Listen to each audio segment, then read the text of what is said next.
All right, welcome to your deep dive. Today we're going to be talking about Atomic Habits by James Clear. Huh. All about habits, how to build better ones and break bad ones. I think it's one of the best books out there on habits. I mean, he just gets into Yeah. the psychology behind it, Oh, yeah. So It's not just tips and tricks. It's like, yeah, it's not like, just do this and this will happen. yeah. It's really like the science behind it. Right, like here's the why behind the what, and I think that's one of the things that makes it so powerful. Yeah, totally. He starts off, one of the first concepts he brings up that I just love is this idea of tiny gains and losses. Yeah. And it's this idea that, like, these seemingly insignificant things that we do every day can just, like, snowball into huge Right. results over time. It's like compound interest, but for your habit. Exactly. It's like 1% better every single day. Yeah. And it just compounds over time. It really adds up. It really does. And he has this quote. I love this quote. Time magnifies the margin between success and failure. Oh, that's a good one. It's so good. It's like, even if you're just like a tiny bit better or a tiny bit worse each day, over time, it just gets bigger and bigger and bigger.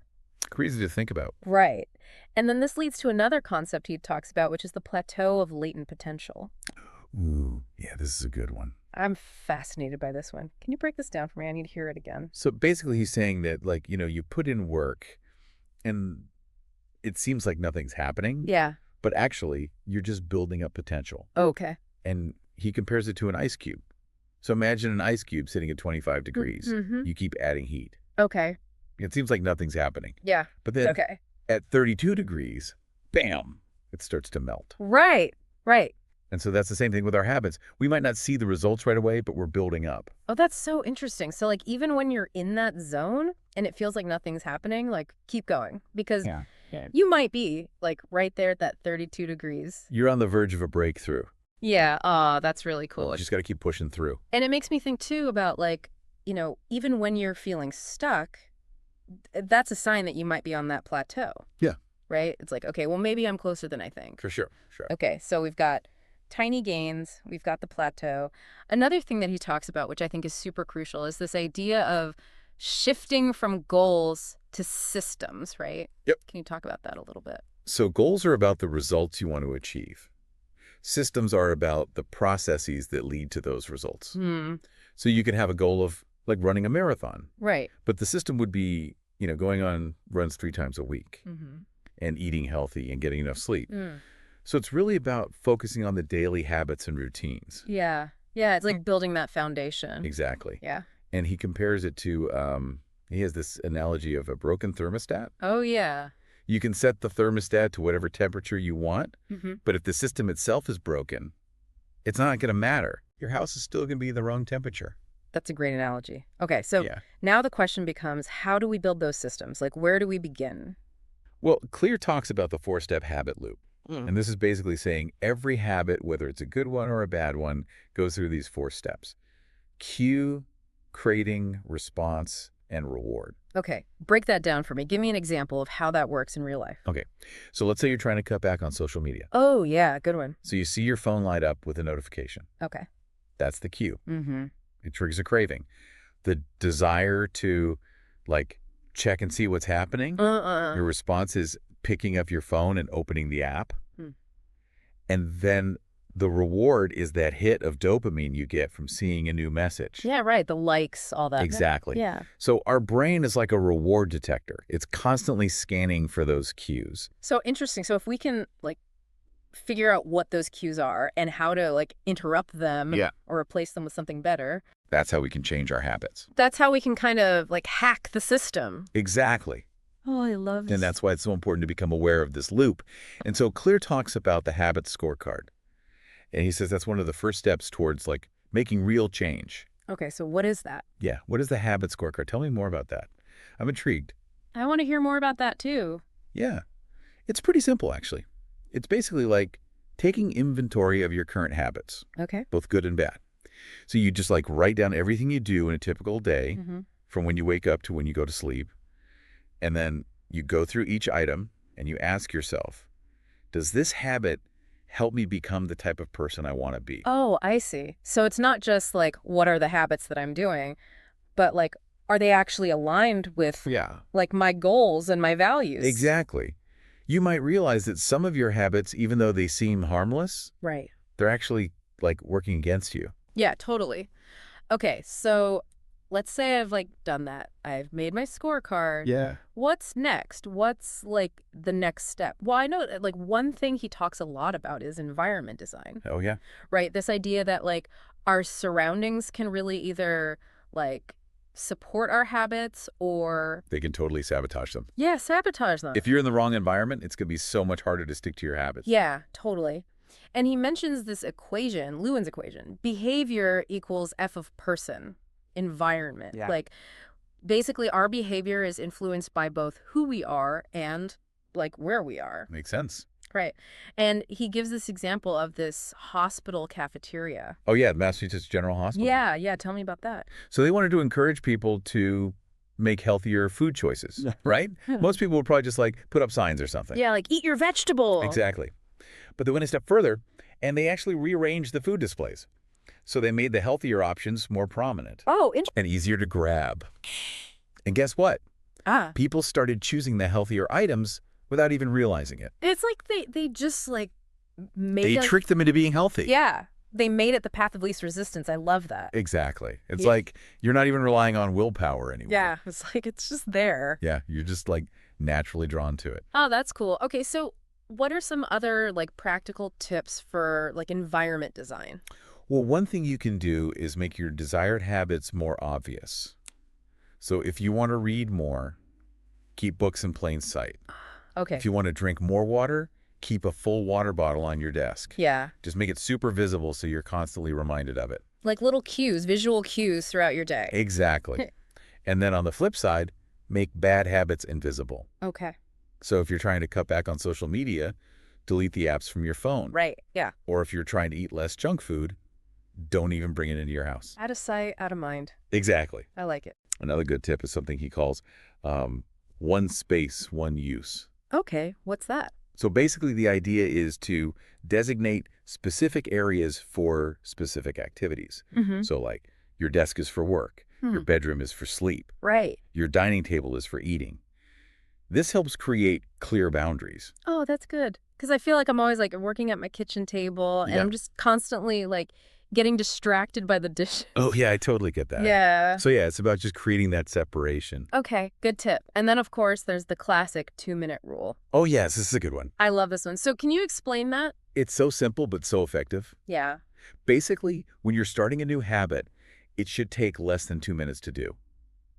So instead of like aiming for a 30-minute workout, Right. just start by putting on your workout clothes. Yeah. Or if you're trying to write a whole chapter of your book, Yeah. just commit to writing one sentence. Oh, that's so good. Yeah, it's like tricking your brain into just Yeah, just Yeah. taking that first step. taking that first step. Exactly. And once you've taken that first step, you're much more likely to keep going. Yeah, it's like, well, I'm already here. I might as well. Right. I might as well do a little bit more. Yeah.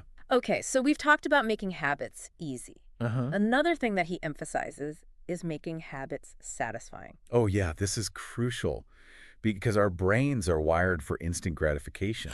Oh, yeah. So if we want a habit to stick, it needs to be enjoyable. Yeah. And he actually like goes into this whole thing about like the food industry Mm-hmm. and how they manipulate our like Paleolithic instincts. What does that mean? So basically, we evolved in an environment where food was scarce.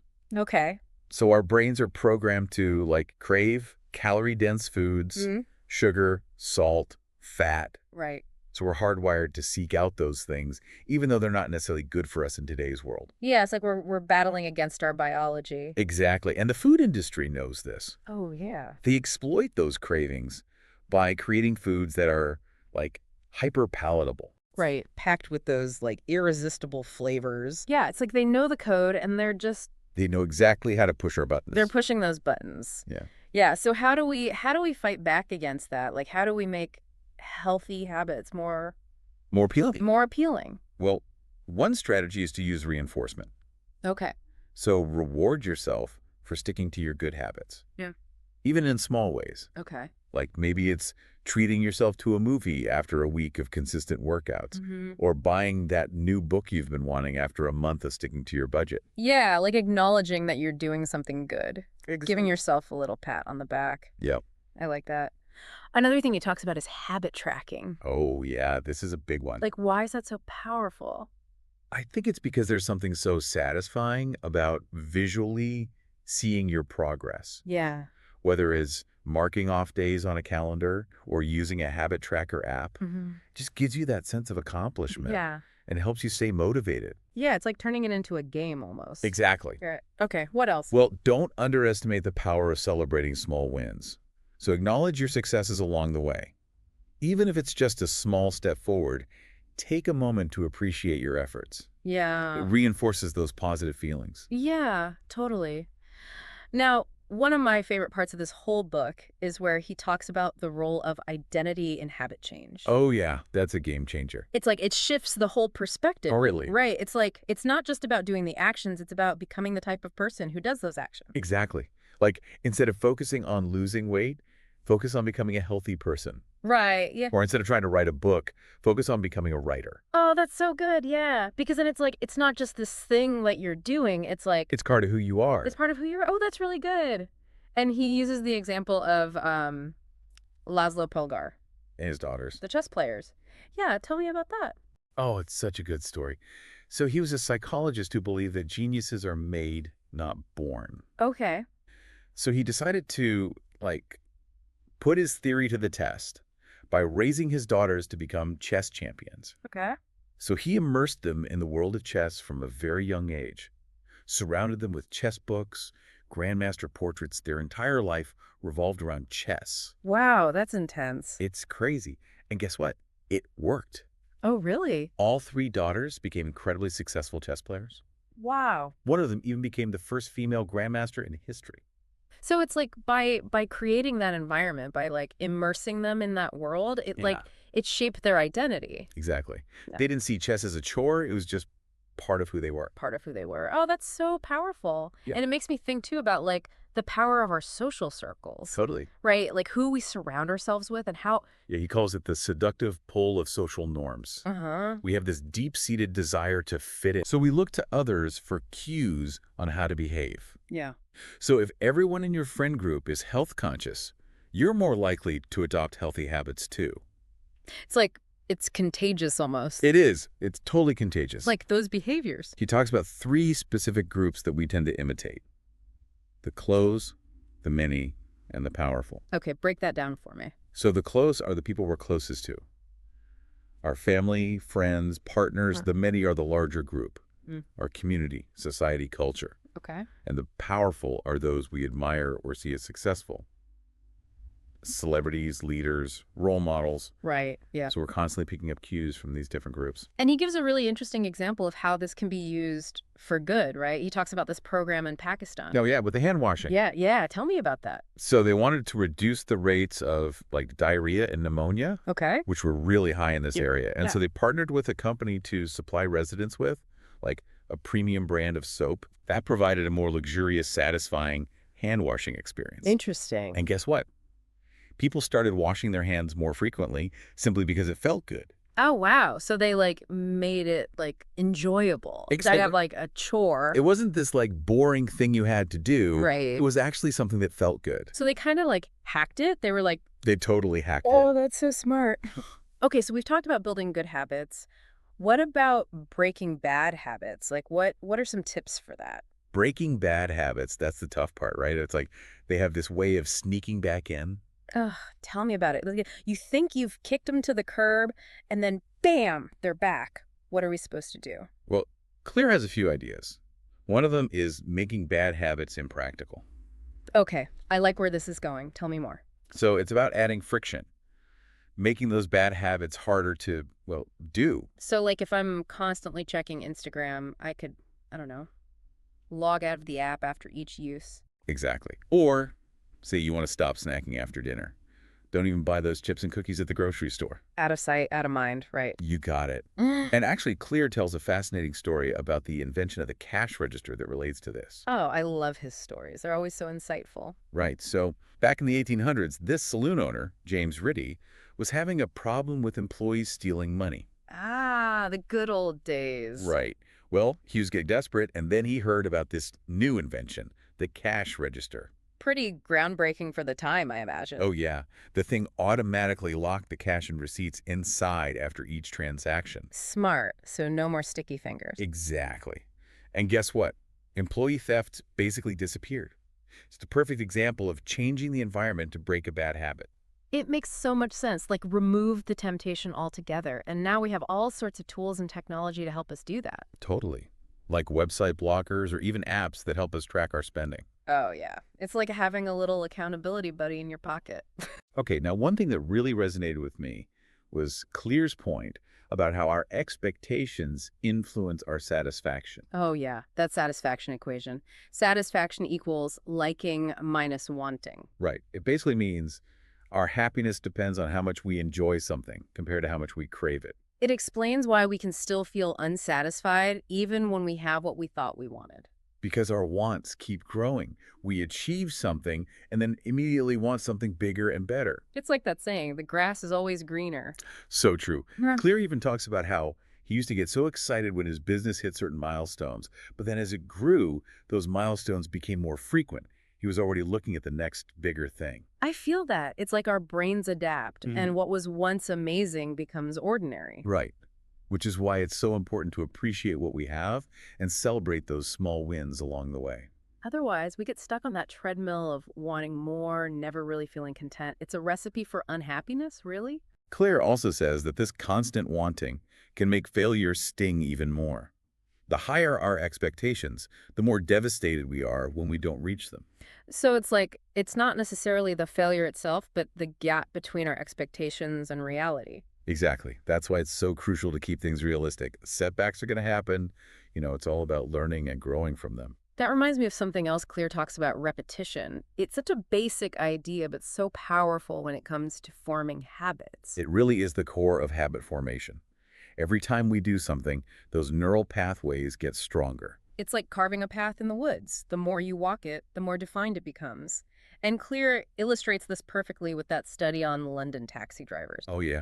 Those drivers have to memorize that crazy, complicated map of the city. Right, like, it's nuts. Well, they found that the drivers who mastered it had an actual physical change in their hippocampus. Whoa, really? So they actually, like, grew their brains just from using those spatial skills over and over again. Yep.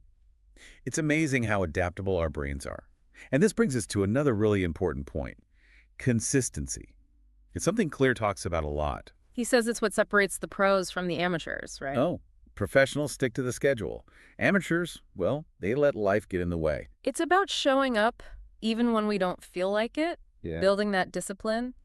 But it's easy to get caught up in what Clear calls motion rather than taking real action. Right. We make plans, we research, we think about doing the thing, but we never actually do it. The classic procrastination trap. We're busy, but not actually productive. And Clear tells this great story about a weightlifting coach. The coach said the key to success is being able to handle the boredom of training. It's about pushing through those tough spots, doing the work, even when it's not glamorous. And speaking of finding that sweet spot, Clear has this concept called the Goldilocks rule. He says we're most motivated when tasks are just the right level of challenge. Not too easy, not too hard. Oh, yeah. It makes me think about that idea of finding your zone of genius, doing things that come naturally to you. Exactly. And if something feels too daunting or too boring, adjust it. Find that perfect balance. Love it. Experiment and see what works best for you. We're all different. Absolutely. And remember, habits are always evolving. Clear suggests doing a yearly review to see what's working and what's not. Oh, that's a great idea, like a little habit checkup. Exactly. See if your systems need tweaking. Maybe try a new approach. It's a journey, not a destination, right? You got it. One of the biggest takeaways from Atomic Habits for me is that those small changes we make every day really can add up to big results. It's inspiring, really. It reminds us that we have the power to shape our own lives, one good habit at a time. Before we go, I want to leave you with this. Think about a habit you want to build or break. What's one small change you can make today to increase your chances of success? That's a great question to ponder. Thanks for joining us on this deep dive into Atomic Habits. Remember, even tiny changes can make a huge